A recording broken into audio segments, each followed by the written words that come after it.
Hello, everyone. Welcome back to DJ and the Zooms. I am Jay. And today I've changed the background a little bit, mostly for practical reasons. This is my home, but also because we need to celebrate this guy, this team, and the season, but not forgetting, obviously, the big Ferrari car, which I don't know if you'd noticed, but it's been here since I started hosting the videos. Anyway, who cares? It was Brazil Grand Prix, and it has been a weekend. Oh, don't mind me, just drinking my energy potion. We know that Brazil always brings the drama, much like Singapore and some of those races who will always be particularly entertaining because they present particularities that make them eventful every time. Last year, Brazil was the most chaotic race I'd ever watched. So I came into the weekend with maybe a little bit of apprehension. But listen, I told my mom last week that Brazil last year had been very complicated because of the rain, the storm, actually. And, well, my mother's interest in Formula One stems from mine. So she usually just asks for news about Lando. And I think she has a few favorites as well. And I told her, the thing about Lando is that if he's had trouble at a track, he's going to come back with a vengeance. And that's something that has been noticed not only by me, but a few other people that I've seen online this season about Lando having unfinished business with some tracks in particular. And if there's one track that was particularly difficult and maybe humiliating for him last year, definitely Brazil. Well, with Lando's recent form, we were expecting him to come in strong this weekend. And at the very beginning of FP1, there was a moment when Oscar seemed to be faster. I remember the Belgian F1 TV commentator noting that Oscar seemed to be doing better this weekend than he had been the last few weekends. And it's true that the last few tracks we've visited maybe weren't Oscar's favorite, and Brazil is more his cup of tea, maybe. Last year was difficult for everyone, but in 2023, the McLarens had been very fast in Brazil, so it made sense that he would feel more comfortable. However, we can't dance around the fact that Lando absolutely dominated the weekend for too long, because he did. First in FP1, first in sprint quali, first in the sprint, first in the race quali, and first in the race. I'm sorry, I'm spoiling it at the very beginning of the episode, but it is what it is. It's my podcast and I do what I want. No, I keep saying it. No one's paying me for this, so I can do whatever I want. But beyond Lando's domination, it has been yet another disappointing weekend for Oscar. Which brings me back to something that I've mentioned a few episodes ago, which is the fact that beyond him maybe not being as comfortable on the last few tracks that have been visited, I think he's just tired, stressed, and feeling the pressure, which is understandable. He is a human, very young boy. Now, early in the weekend, Aston Martin were also looking really good. And they do that, don't they? They look fast in free practice and then completely disappear for the rest of the weekend, which is obviously disappointing. And, well, always makes me think of all my male friends who, for some reason, all seem to have a thing for Alonso. What is it? Yeah, okay, I understand the appeal. Anyway, but the team that really showed what they were made of this weekend were Mercedes. I'm not sure we talk about Mercedes enough because, listen, I've said it more than once. I started the season thinking Kimi is too young to be offered the seat that he has at the moment. I thought he's a child and this is far too much pressure to put on him all at once. But the one thing that sets Mercedes apart from the rest of the grid, I believe, is the fact that they do what I think is absolutely necessary, and that is nurture their talent. I think Toto does something that other team principals fail to understand the importance of, and that is create an environment for these drivers and probably the rest of the team as well to really thrive as people, as humans who need connection and understanding and time to grow, evolve,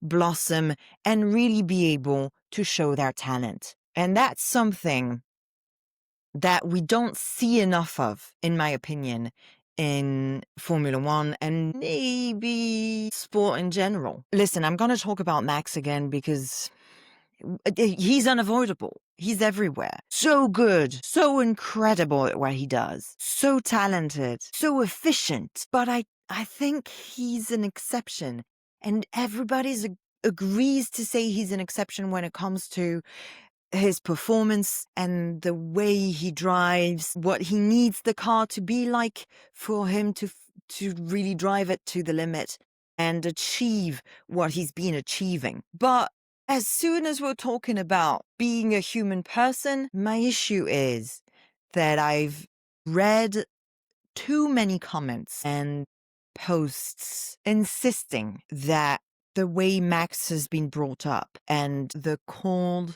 calculated way that he's been made to function is the only way to make someone into a world champion. And I cannot stand by that. I truly, deeply believe that for people to thrive, they need to be supported, loved, and understood, which is why it's so important to me to underline the way things are working at Mercedes and the fact that it seems to be working in their favor. Case in point, Kimi Antonelli snatching P2 in both the sprint and the race at only 19 years old. I'm so impressed.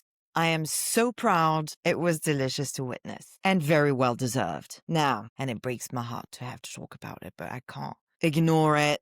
There was one rookie who had a terrible, terrible weekend, and that is the hometown hero, Gabriel Bortoleto. Gabby deserved to have the best weekend ever at his home Grand Prix. He's been working so hard all year and achieving so much in not one of the best teams, but with, in my opinion, and you know this, the best possible teammate. And yet, everything worked against him this weekend. Terrible crash in the sprint, which was...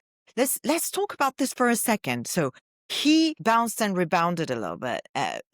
And the first impact, I read the first impact was 34G, but the second 57 Gs. And yet, well, first of all, let's talk about how safe these cars have become. When we talk about this, first of all, it's important, I believe, to come back to the fact that some of these improvements, like the halo, etc., are very, very recent. 10, 15 years ago, this would have been a fatal crash. Gabby is extremely lucky to have walked out of it unscathed, and we are extremely lucky to still have him with us. But unfortunately, his car was blown to pieces, and the team weren't able to rebuild it entirely for race qualifying, which means he started from the very back of the pack in the race, which puts him with dangerous people.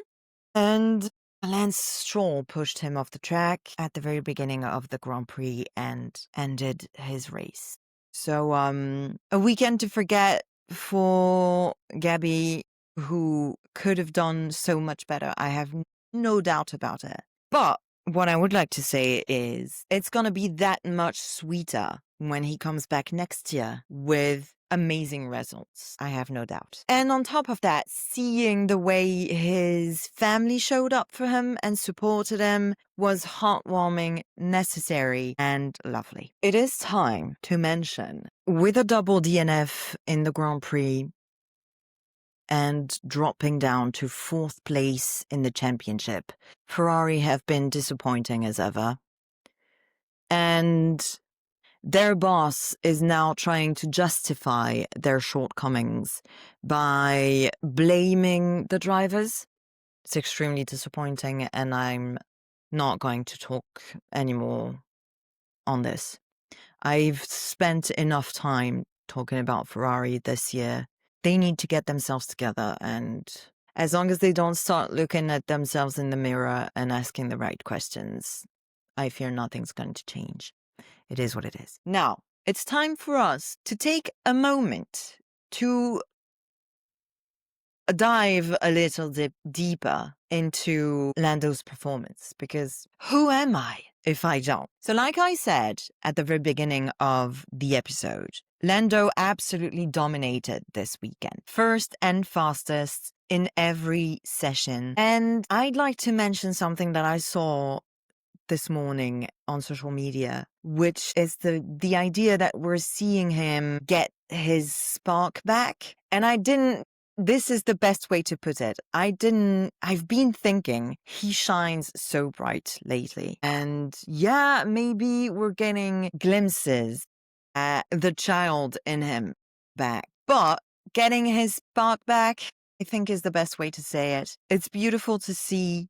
It's exciting. There's only 3 races left. If Lando, over the next 2 races, gets 2 points more than Oscar, he could be crowned world champion. It's exciting. It's nerve-wracking, because obviously anything can happen. And when hope comes back, you've still got the possibility of having your hopes wrecked, which would not be nice. But with the that's been thrown at him the past 2 years, I think this would be the best thing to happen. Obviously, that's my opinion, and it should not be a surprise to you or to anyone. I can't believe it's already mid-November. I can't believe it's already almost the end of the season and the winter break. What a season this has been. I'm having a lot of fun, and I hope you are too. Thank you for listening until the end. Please like, share, subscribe. You can give thumbs up on YouTube and comment everywhere.